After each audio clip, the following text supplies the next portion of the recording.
আমার নবীজি বলেছে, যদি কোনো সন্তান মায়ের চেহারাটার দিকে তাকাইয়া কান্দে আর মনে মনে বন্ধু চোখের পানি না পড়লেও আপনারা চাইয়া দেখেন আমার চোখের পানি চলে এসেছে বন্ধু। পৃথিবীতে আমার কাছে আমার মায়ের মতো দামি আর কেউ নাই রে। আমার মায়ের চেহারা মনে আমি দেখতে পারি না। আমার মায়ের চেহারা যদি বিন্দু পরিমাণ কালো হয়, আমার মনে হয় গোটা পৃথিবী আমার অন্ধকার হয়ে গেছে। বন্ধু, মায়ের জীবন কত কষ্টের তোমরা জানো না। বাবার ঘরে কষ্ট করে এসে স্বামীর ঘরে কষ্ট করে সন্তানগুলো বড় হওয়ার পরেও যদি মা কষ্ট পায় রে, তাইলে এর চেয়ে বড় হতভাগা সন্তান আর কেউ হতে পারে না। নবীজি বললেন, মায়ের চেহারার দিকে তাকাইয়া রইলা আর বলল, আল্লাহ আমার মাকে দেখে আমার মায়া লাগছে গো, আমার মা শুকিয়ে গেছে।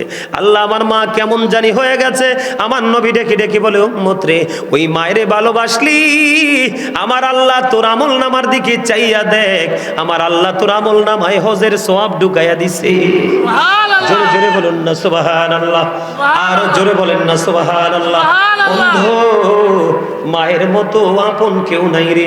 যার মা নাই বাবা নাই, তারে ডাক কেউ দেয় না। সারা রাত তুমি বাইরে থাকো, কেউ তোমার খবর নিবে না, একটা বার বলবে না তুমি কোথায় রে। ও বন্ধু, পৃথিবীর সব প্রেম হলো স্বার্থের প্রেম।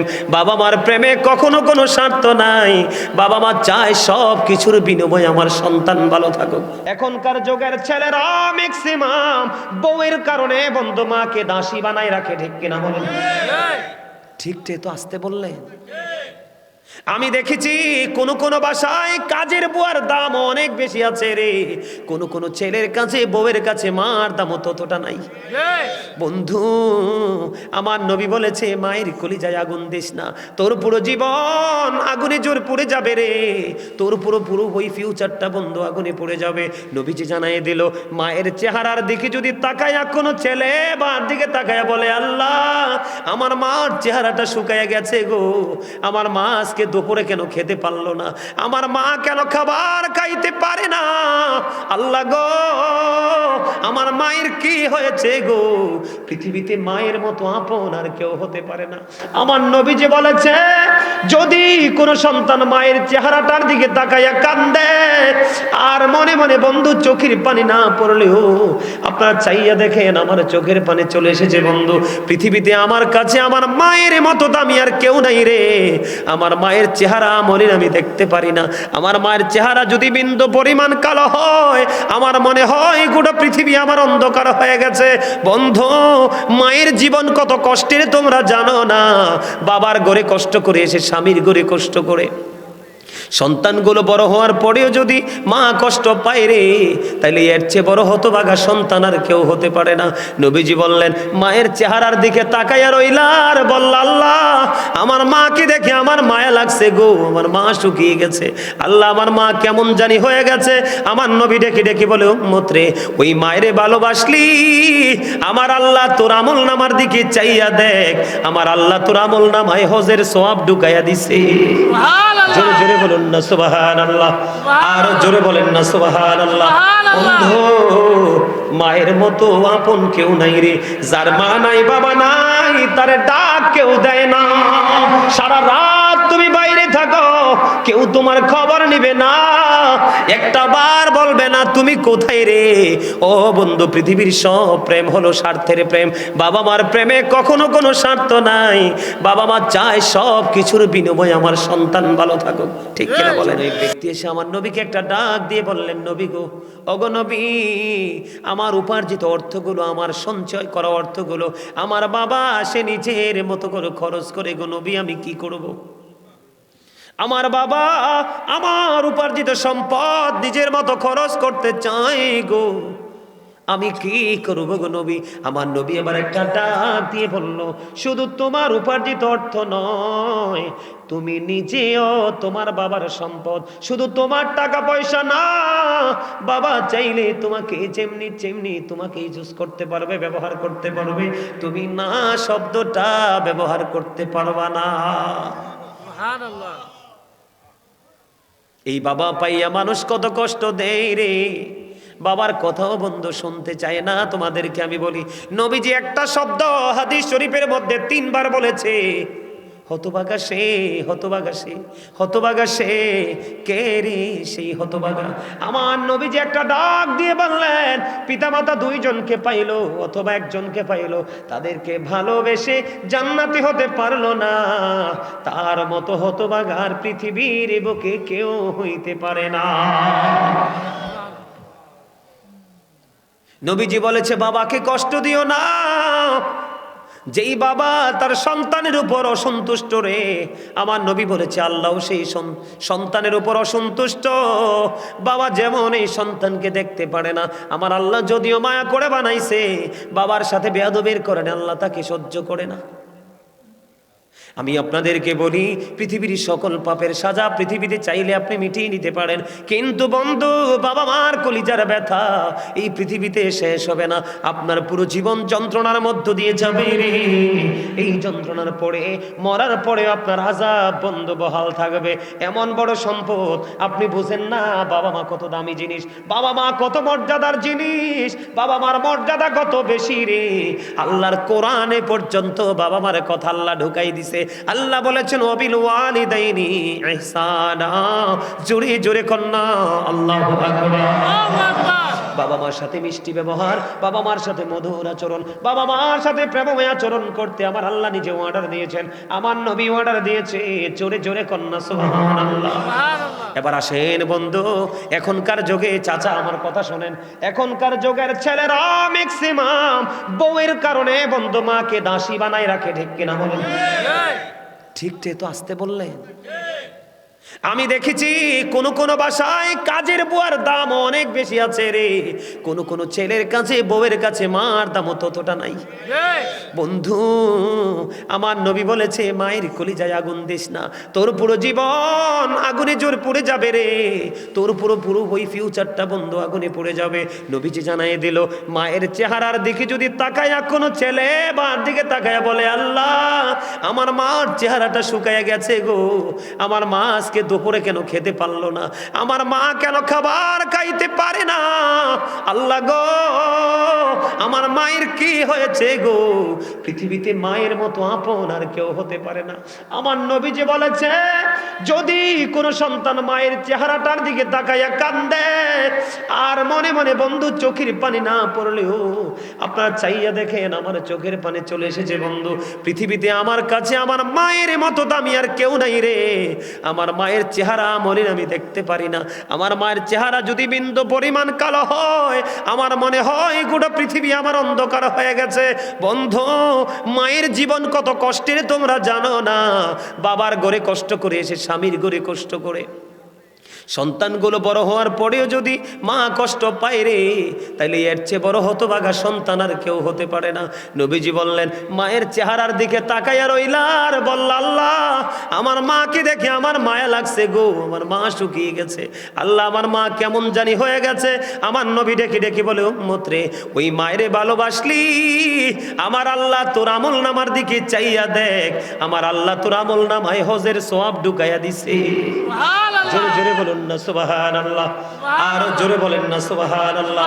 বন্ধু, মায়ের মতো আপন কেউ নাই রে। যার মা নাই বাবা নাই, তারে ডাক কেউ দেয় না। সারা রাত তুমি বাইরে থাকো, কেউ তোমার খবর নিবে না, একটা বার বলবে না তুমি কোথায় রে। ও বন্ধু, পৃথিবীর সব প্রেম হলো স্বার্থের প্রেম, বাবা মার প্রেমে কখনো কোনো স্বার্থ নাই। বাবা মা চায় সব কিছুর বিনিময়ে আমার সন্তান ভালো থাকুক। ঠিক কিনা বলেন বন্ধুরি? আমার মা বাবা নিয়ে আজকে দুইটা অপশন দিয়ে আমি আজকে আলোচনাটা শেষ করব। বন্ধু আমার দিকে তাকান।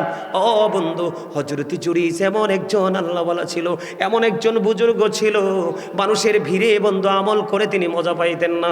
লোকালয় থেকে দূরে একটা বুখারী শরীফের হাদিস, লোকালয় থেকে দূরে একটা মাটির হুজরা বানাইলো। হুজরা বানায়া বন্ধু তিনি কি করলেন, ওই হুজরার মধ্যে বসে বসে তিনি আমল করেন। একদিন জুরিস নামাজরত অবস্থায়, এবার মা বন্ধু গেলেন, যাইয়া ডাকে, বাবা বাবা গো, আমি মা এসেছি, একটু দেখা করব।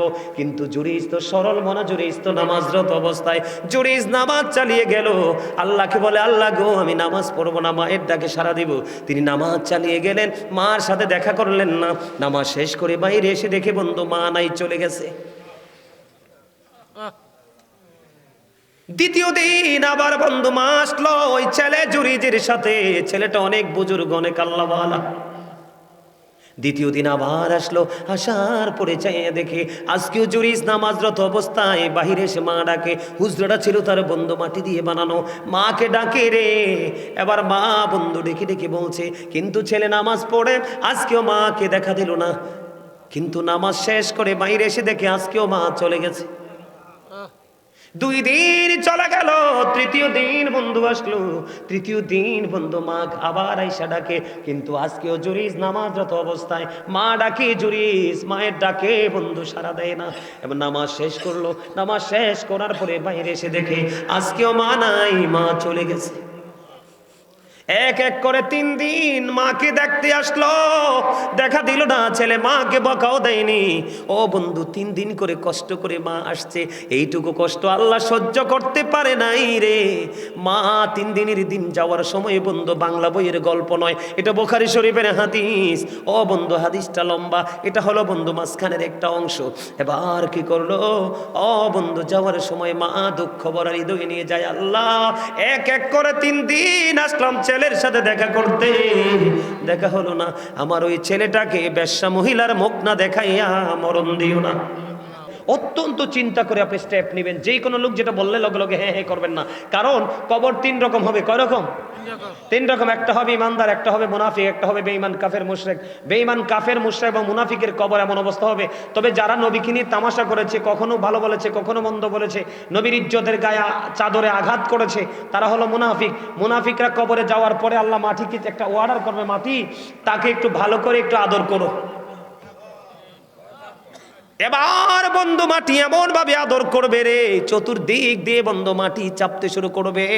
বন্ধু হাদিস শরীফের মধ্যে এসেছে, কষ্ট রে কেমন করে বন্ধু সহ্য করব, একটা হাড়ের ভিতর আর একটা হাড় ঢুকে যাবে, এমনি করে করে বন্ধু কন্টিনিউ আযাব চলতে থাকবে। ওই যে বলেছি লা ইয়ামুতু, মরতে পারবা না, ফিহা ওয়ালা ইয়াহইয়া, বাঁচতেও পারবা না, ওমাহুমান হাবি গাইবিন, পালাইতে পারবা না।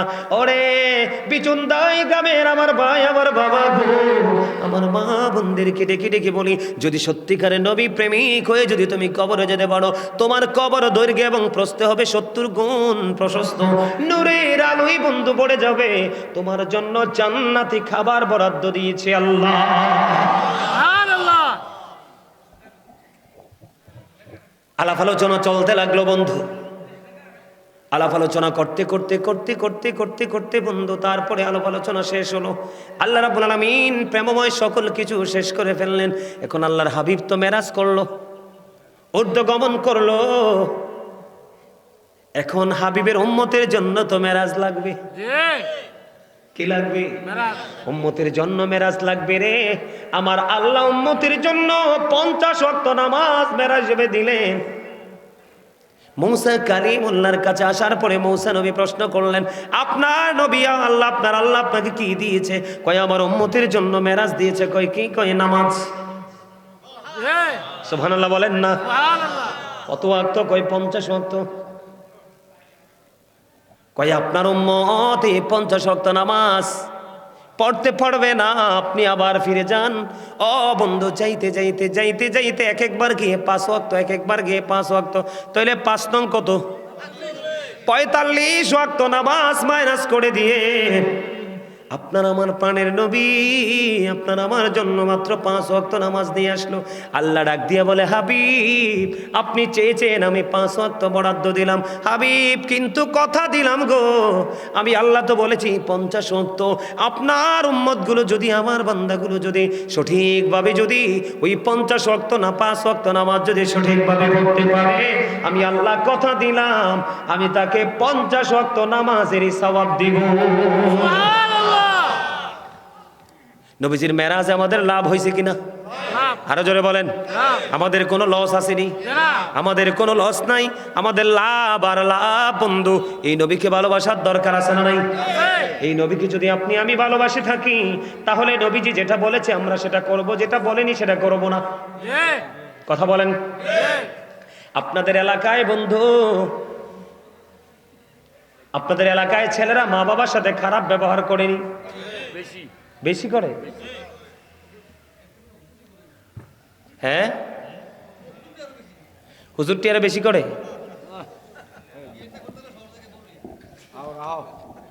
এই দেখছেন, আরে দাঁড়ান না, আসল কথা তো কয়ে দিছে।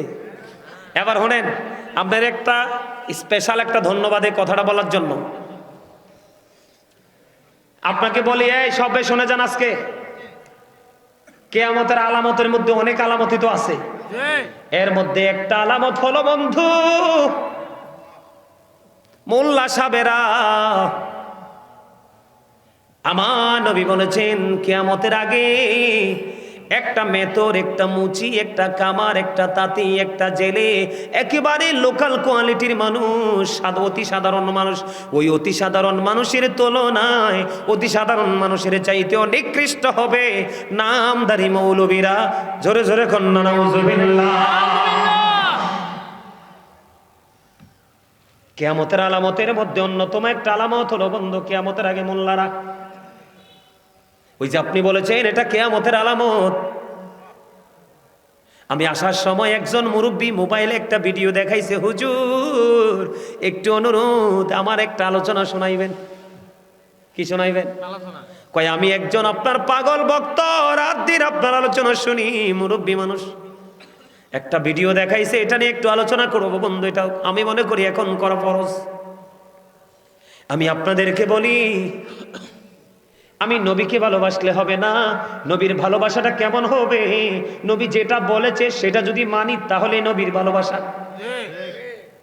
নবীজি যেটা বলেনি সেটা যদি করি তাহলে কখনোই নবীর প্রেম হয় না। কথা বলেন না কেন? মারে সারাদিন বললাম, মা গো, বাবা গো, তোমাকে ভালোবাসি, কিন্তু মা চাইলেও দেই না, বাবা চাইলেও দেই না, এটা ভালোবাসা নি। কিন্তু কিছু বলবো না, মায়ের যখন যেটা প্রয়োজন, বাবার যখন যেটা প্রয়োজন, এটা এনে তুলে দিলাম, এটা হলো প্রকৃত প্রেম। আমি আপনাদেরকে বলি বন্ধু, একটা হাদিস শরীফ ছোট্ট করে শোনেন। আল্লাহর হাবিবকে প্রশ্ন করলেন একজন, ইয়া রাসূলুল্লাহ, আমার কাছ থেকে সবচেয়ে ভালো আচরণ পাওয়ার হক কার বেশি? আপনার শরীরটা ঘামাইলো কেন? শরীর কি খারাপ? হ্যাঁ, কোনো সমস্যা আছে? আমি কিন্তু এরকম ঘামের মানুষ দেখলে ভয় পাই। না না, সত্যি তো, দেখেন না, আমার কিন্তু একটা ফুটছি, এই যে একটা নিচে কত মোটা জুব্বা, এরপরেও কিন্তু আমার ওই রকম গরম লাগে না। কথা কইতে কিন্তু অনেক কষ্ট, জানেন নি? এটা পুরো প্রেশারটা আসে হার্টের উপরে, কিন্তু আমাদের হার্ট কখনোই দুর্বল হবে না ইনশাআল্লাহ। কারণ Zika is the heart medicine, Zika is the heart medicine, জিকির হলো হার্টের ওষুধ। আপনাদেরকে ভালো কাজে ডাকতেছি, মন্দ কাজ ছেড়ে দেন বলতেছি, এটা তো জিকির। যত জিকির করব ততই হার্টটা স্ট্রং হবে, ঠিক না? ঠিক। আপনারা খুশি তো? সবাই খুশি? মন থেকে বলেন। আপনারা গজল পছন্দ করেননি সবাই? আরো জোরে বলেন। গাইব একটু গজল, একটু গজল গাইব। জাহান্নামের আগুন মাবুদ,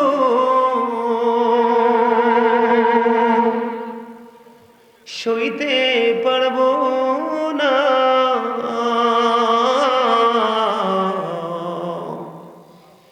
দুনিয়াতে নৌকা কান্দাইয়া, আখিরে কান্দায়ও না।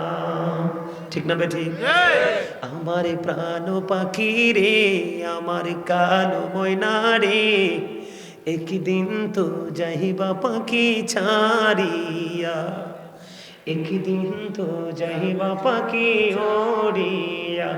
আমার প্রাণ পাখি রে, আমার কালো ময়না রে, একদিন তো যাইবা পাখি ছাড়িয়া। ছেলে মেয়েরা পাশে বসে কান্দিবে পাগলের বেশে, চোখের জলে পড়বে কোরআন খুলিয়া, চোখের জলে পড়বে কোরআন খুলিয়া। আমার প্রাণ পাখি রে, আমার কালো ময়না রে, একদিন তো যাইবা পাখি ছাড়িয়া। বাস্তব কিনা বলেন? এগুলো শুনলে কি আর বাড়ি থাকতে মন চায়? কখনো মনে চায় যে বাড়ি থাকি? আহারে কষ্ট যন্ত্রণা কি যে ভয়ঙ্কর হবে ওপার, এটা কোনোদিন কাউকে বলে বোঝাতে পারবো না। বন্ধুরে আমার দিকে তাকান। আমার নবীকে প্রশ্ন করা হলো, ইয়া রাসূলুল্লাহ, আমার কাছ থেকে সবচেয়ে ভালো আচরণটা কে পাওয়ার হক রাখে? নবীজি বললেন, ক্বালা উম্মুকা, তোমার মা। ইয়া রাসূলুল্লাহ, ক্বালা সুম্মা মান, তারপরে কে? নবীজি বললেন, ক্বালা উম্মুকা, তোমার মা। আবার প্রশ্ন করলেন, ক্বালা সুম্মা মান, তারপরে কে? নবীজি বললেন, ক্বালা উম্মুকা, তোমার মা। আবার প্রশ্ন করলেন, ক্বালা সুম্মা মান, তারপরে কে গো? আমার নবী বললেন, ক্বালা আবুকা, তোমার বাবা। বন্ধু, বাবার দাম কত বেশি রে, বাবার মর্যাদা কত বেশি। বন্ধু আমার দিকে তাকান। এক ব্যক্তি এসে আমার নবীকে একটা ডাক দিয়ে বললেন, নবী গো, ওগো নবী, আমার উপার্জিত অর্থগুলো, আমার সঞ্চয় করা অর্থগুলো আমার বাবা সে নিজের মতো করে খরচ করে, গো নবী আমি কি করব? আমার বাবা আমার উপার্জিত সম্পদ নিজের মতো খরচ করতে চায় গো, আমি কি করব গো নবী? আমার নবী আবার একটা ডাক দিয়ে বলল, শুধু তোমার উপার্জিত অর্থ নয়, তুমি নিজেও তোমার বাবার সম্পদ, শুধু তোমার টাকা পয়সা না, বাবা চাইলে তোমাকে যেমনি তোমাকে ইউজ করতে পারবে, ব্যবহার করতে পারবে, তুমি না শব্দটা ব্যবহার করতে পারবা না। সুবহানাল্লাহ। এই বাবা পাইয়া মানুষ কত কষ্ট দেয় রে। বাবার কথাও বন্ধু শুনতে চায় না। তোমাদেরকে আমি বলি, নবীজি একটা শব্দ হাদিস শরীফের মধ্যে 3 বার বলেছে, হতভাগা সে, হতভাগা সে, হতভাগা সে। কে রে সেই হতভাগা? আমার নবীজি একটা ডাক দিয়ে বললেন, পিতামাতা 2 জনকে পাইলো অথবা 1 জনকে পাইলো, তাদেরকে ভালোবেসে জান্নাতি হতে পারলো না, তার মতো হতভাগার পৃথিবীর বুকে কেউ হইতে পারে না। নবীজি বলেছে, বাবাকে কষ্ট দিও না। যেই বাবা তার সন্তানের উপর অসন্তুষ্ট রে, আমার নবী বলেছে আল্লাহ সেই সন্তানের উপর অসন্তুষ্ট। বাবা যেমন এই সন্তানকে দেখতে পারে না, আমার আল্লাহ যদিও মায়া করে বানাইছে, বাবার সাথে বেয়াদবির করেন, আল্লাহ তাকে সহ্য করে না। আমি আপনাদেরকে বলি, পৃথিবীর সকল পাপের সাজা পৃথিবীতে চাইলে আপনি মিটিয়ে নিতে পারেন, কিন্তু বন্ধু, বাবা মার কলিজার ব্যথা এই পৃথিবীতে শেষ হবে না। আপনার পুরো জীবন যন্ত্রণার মধ্য দিয়ে যাবে রে। এই যন্ত্রণার পরে, মরার পরে আপনার আযাব বন্ধ বহাল থাকবে। এমন বড় সম্পদ আপনি বুঝেন না, বাবা মা কত দামি জিনিস, বাবা মা কত মর্যাদার জিনিস, বাবা মার মর্যাদা কত বেশি রে। আল্লাহর কোরআনে পর্যন্ত বাবা মার কথা আল্লাহ ঢুকাই দিছে। আল্লাহ বলেছেন, ওয়াবিল ওয়ালিদাইনি ইহসানা। জোরে জোরে কন্যা আল্লাহু আকবার। বাবা মার সাথে মিষ্টি ব্যবহার, বাবা মার সাথে মধুর আচরণ, বাবা মার সাথে প্রেমময় আচরণ করতে আমার আল্লাহ নিজে অর্ডার দিয়েছেন, আমার নবী অর্ডার দিয়েছে। জোরে জোরে কন্যা সুবহানাল্লাহ। এবার আসেন বন্ধু, এখনকার যুগে, চাচা আমার কথা শোনেন, এখনকার যুগের ছেলেরা ম্যাক্সিমাম বউয়ের কারণে বন্ধু মাকে দাসী বানায় রাখে। ঠিক কিনা বলেন? ঠিক তো আসতে বললেন। আমি দেখেছি কোন বাসায় কাজের বুয়ার দাম অনেক বেশি আছে রে। কোন ছেলের কাছে, বউয়ের কাছে মার দাম ততটা নাই। বন্ধু, আমার নবী বলেছে, মায়ের কলিজায় আগুন দিস না, তোর পুরো জীবন আগুনে জোর পড়ে যাবে রে। তোর পুরো ওই ফিউচারটা বন্ধু আগুনে পড়ে যাবে। নবীজি জানাই দিল, মায়ের চেহারার দিকে যদি তাকায়া কোনো ছেলে বার দিকে তাকায়া বলে, আল্লাহ আমার মার চেহারাটা শুকায়া গেছে গো, আমার মা আজকে দুপুরে কেন খেতে পারলো না, আমার মা কেন খাবার খাইতে পারে না, আল্লাহ গো আমার মায়ের কি হয়েছে গো। পৃথিবীতে মায়ের মতো আপন আর কেউ হতে পারে না। আমার নবী যে বলেছে, যদি কোনো সন্তান মায়ের চেহারাটার দিকে তাকাইয়া কান্দে আর মনে মনে বন্ধু চোখের পানি না পড়লেও, আপনারা চাইয়া দেখেন আমার চোখের পানি চলে এসেছে বন্ধু। পৃথিবীতে আমার কাছে আমার মায়ের মতো দামি আর কেউ নাই রে। আমার মায়ের চেহারা মলিন আমি দেখতে পারি না। আমার মায়ের চেহারা যদি বিন্দু পরিমাণ কালো হয়, আমার মনে হয় গোটা পৃথিবী আমার অন্ধকার হয়ে গেছে। বন্ধু, মায়ের জীবন কত কষ্টের তোমরা জানো না। বাবার ঘরে কষ্ট করে এসে স্বামীর ঘরে কষ্ট করে, সন্তানগুলো বড় হওয়ার পরেও যদি মা কষ্ট পায় রে, তাইলে এর চেয়ে বড় হতভাগা সন্তান আর কেউ হতে পারে না।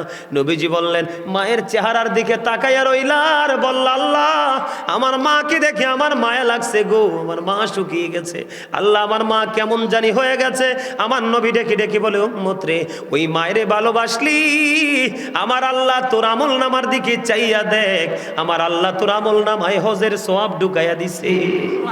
জোরে জোরে বলুন না সুবহানাল্লাহ, আর জোরে বলেন না সুবহানাল্লাহ। বন্ধু, মায়ের মতো আপন কেউ নাই রে। যার মা নাই বাবা নাই, তারে ডাক কেউ দেয় না। সারা রাত তুমি বাইরে থাকো, কেউ তোমার খবর নিবে না, একটা বার বলবে না তুমি কোথায় রে। ও বন্ধু, পৃথিবীর সব প্রেম হলো স্বার্থের প্রেম। বাবা মার প্রেমে কখনো কোনো স্বার্থ নাই। বাবা মা চায় সব কিছুর বিনিময়ে আমার সন্তান ভালো থাকুক, ঠিক কিনা বলেন? বন্ধুরি আমার, মা বাবা নিয়ে আজকে দুইটা অপশন দিয়ে আমি আজকে আলোচনাটা শেষ করব। বন্ধু আমার দিকে তাকান। ও বন্ধু, হযরত জুরিস এমন একজন আল্লাহওয়ালা ছিল, এমন একজন বুজুর্গ ছিল, মানুষের ভিড়ে বন্ধু আমল করে তিনি মজা পাইতেন না। লোকালয় থেকে দূরে একটা বুখারী শরীফের হাদিস, লোকালয় থেকে দূরে একটা মাটির হুজরা বানাইলো। হুজরা বানায়া বন্ধু তিনি কি করলেন, ওই হুজরার মধ্যে বসে বসে তিনি আমল করেন। একদিন জুরিস নামাজরত অবস্থায়, এবার মা বন্ধু গেলেন, যাইয়া ডাকে, বাবা বাবা গো, আমি মা এসেছি, একটু দেখা করব। কিন্তু জুরিস তো সরল মনা, জুরিস তো নামাজরত অবস্থায়, জুরিস নামাজ চালিয়ে গেল। আল্লাহকে বলে, আল্লাহ গো, আমি নামাজ পড়বো না, মায়ের ডাকে সাড়া দিব। তিনি নামাজ চালিয়ে গেলেন, মার সাথে দেখা করলেন না। নামাজ শেষ করে বাইরে এসে দেখে বন্ধু মা নাই, চলে গেছে। দ্বিতীয় দিন আবার বন্ধু মা আসলো ওই ছেলে জুরিজের সাথে। ছেলেটা অনেক বুজুর্গ, অনেক আল্লাহওয়ালা। দ্বিতীয় দিন আবার আসলো, আসার পরে চাইয়া দেখে আজকেও জুরিস নামাজরত অবস্থায়। বাহিরে এসে মা ডাকে, হুজরাটা ছিল তার বন্ধু মাটি দিয়ে বানানো, মাকে ডাকে রে। এবার মা বন্ধু ডেকে ডেকে বলছে, কিন্তু ছেলে নামাজ পড়ে, আজকেও মাকে দেখা দিল না। কিন্তু নামাজ শেষ করে বাইরে এসে দেখে আজকেও মা চলে গেছে। 2 দিন চলে গেল, তৃতীয় দিন বন্ধু আসলো। তৃতীয় দিন বন্ধু মা আবার আইসা ডাকে, কিন্তু আজকেও জুরিস নামাজরত অবস্থায়। মা ডাকে জুরিস, মায়ের ডাকে বন্ধু সাড়া দেয় না। এবার নামাজ শেষ করলো, নামাজ শেষ করার পরে বাইরে এসে দেখে আজকেও মা নাই, মা চলে গেছে। এক এক করে 3 দিন মাকে দেখতে আসলো, দেখা দিল না। ছেলে মাকে বকাও দেয়নি। ও বন্ধু, 3 দিন করে কষ্ট করে মা আসছে, এইটুকু কষ্ট আল্লাহ সহ্য করতে পারে নাই রে। মা 3 দিনের দিন যাওয়ার সময় বন্ধু, বাংলা বইয়ের গল্প নয়, এটা বুখারী শরীফের হাদিস।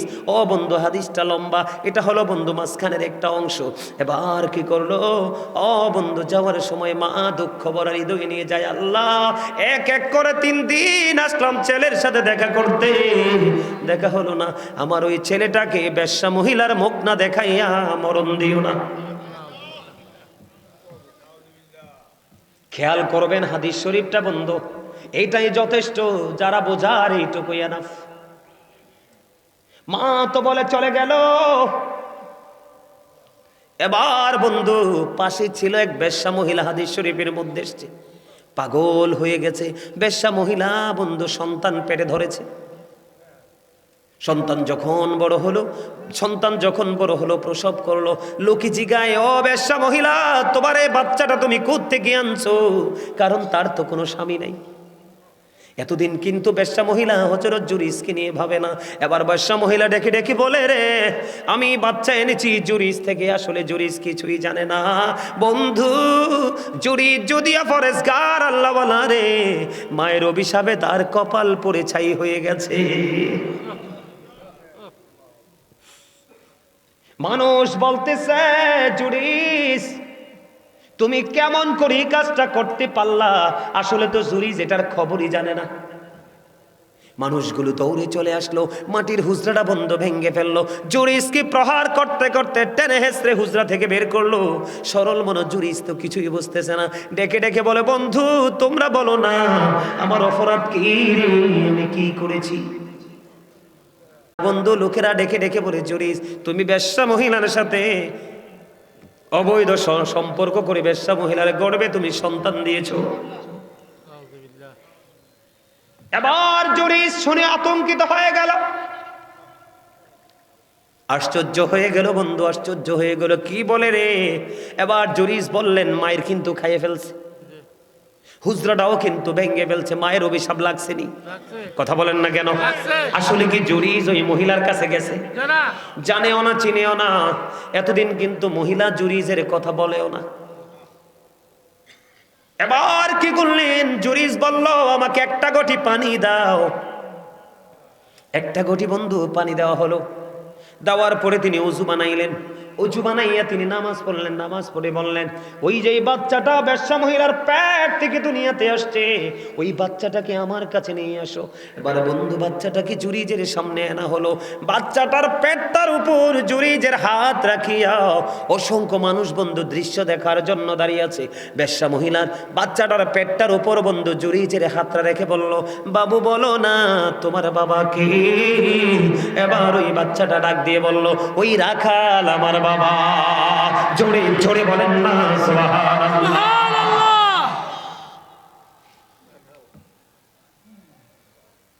কেমন বুজুর্গ দেখছেন জুরিস? আপনি আমি বাচ্চার উপর হাত রাখলে বাচ্চা কথা বলবো নি?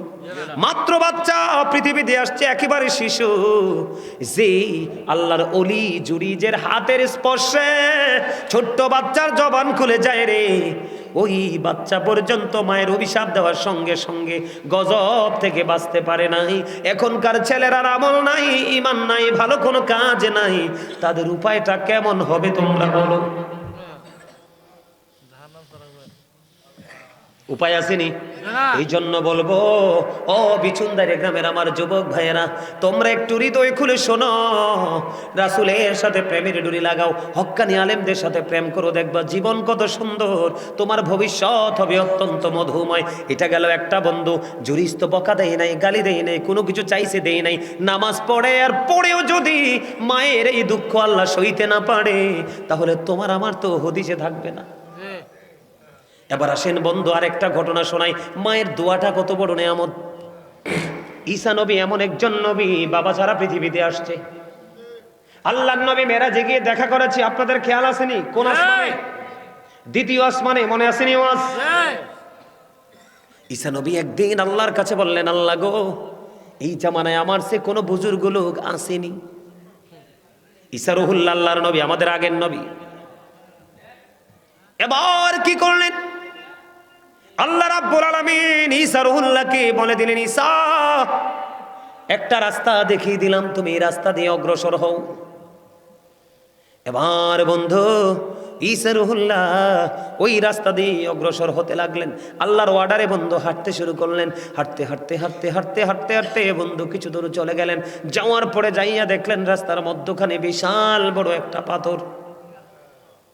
পাথরটার রং ছিল বন্ধু সাদা। পাথর দেখার পরে রে এবার ঈসা রুহুল্লাহ একটু আশ্চর্য হয়ে গেলেন, মালিক অর্ডার তো তুমি দিয়েছো, কিন্তু এই পরিস্থিতি কেন গো? আমার আল্লাহ একটা ডাক দিয়ে বললেন, ঈসা রে, তোমার হাতে যে লাঠি, তোমার হাতে যে আশা আছে রে, ওই লাঠিটা তুমি পাথরে আঘাত করো। পাথরটাতে আঘাত করা হলো বন্ধু। পাথরের মধ্যে যখন আঘাত করলো, আঘাত করার পরে বন্ধু দেখতে পাইলেন পাথরটা ফাইটা দুইটা টুকরা হয়ে গেল, আলাদা হয়ে গেল। এবার ঈসা নবী চাইয়া দেখলেন ওই পাথরের মধ্যে বসবাস করতেছে জয়ীফ এক বৃদ্ধ লোক। সুবহানাল্লাহ, জোরে কন্যা সুবহানাল্লাহ। পাথরে কোনো দরজা নাই, পাথরে কোনো জানালা নাই, পাথরে ঢোকার কোনো রাস্তা নাই। এই আশ্চর্য হয়ে গেলেন ঈসা রুহুল্লাহ। আল্লাহ তাৎক্ষণিকভাবে আল্লাহর দরবারে বন্ধু দরখাস্ত করে দিলেন, মালিক আমি আশ্চর্য হয়ে গেলাম কি দেখে বন্ধু। ঈসা নবীজি ওই জয়ী বৃদ্ধ লোক, যেটা পাথরের মধ্য থেকে দেখা গেল পাথর ভাঙার পরে, বৃদ্ধকে একটা ডাক দিয়ে বললেন, আপনি কে গো? আপনার যে পাথরের মধ্যে বসবাস করেন, এই বসবাসের বয়স কত বছর চলে? এবার ওই বৃদ্ধর জবান খুলে গেল রে। ওই বৃদ্ধ একটা ডাক দিয়ে বলতেছে, আমি যেই পাথরের মধ্যে বসবাস করি, ওই যেই পাথরের মধ্যে বসবাসের বয়স হলো 400 বছর। কত বছর? 400 বছর। এই লোকটা কি জোয়ান না বুড়া? কথা বলেন না কেন? বন্ধু, মা বাবাকে ভালোবাসতে জোয়ান বুড়া লাগে না, মা বাবাকে ভালোবাসা সব বয়সে দেওয়া যায়। কারণ পৃথিবীর মানুষের কাছে তুমি বুড়া মুরব্বী, আমি বুড়া হয়ে গেছি, আমার চুল পেকে গেছে, কিন্তু মায়ের কাছে এখনো ছোট্ট সেই সোনামণি। কথা বলেন না কেন? এবার বন্ধু, বড় কি ঈসা নবী প্রশ্ন করলেন, আপনার বয়স 400 বছর, এই পাথরের কোনো দরজা নাই, জানালা নাই, আপনি খাবার খান কেমন করে? কয় আমার খাবার আমার আল্লাহ প্রতিদিন জান্নাত থেকে পাঠায়। সুবহানাল্লাহ। এই যে পুরুষ সামনে কিন্তু জান্নাতি ফল ঈসা নবী দেখতে পেয়েছে। কি পেয়েছে? ঈসা নবী দেখতে পেয়েছে। ঈসা নবী এই বুড়াকে প্রশ্ন করলেন, আপনি যে বুজুর্গি, আপনি যে মর্যাদা, আপনি যে সুন্দর পজিশন পেয়েছেন, এটা কেমনে করে পেয়েছেন? এবার ওই বুড়ার জবান থেকে বের হয়ে গেল, ওই বৃদ্ধ লোকটা বলে দিল, এই বুজুর্গি, এই ক্ষমতা পেয়েছি আমি আমার মায়ের ভালোবাসা দেওয়ার কারণে।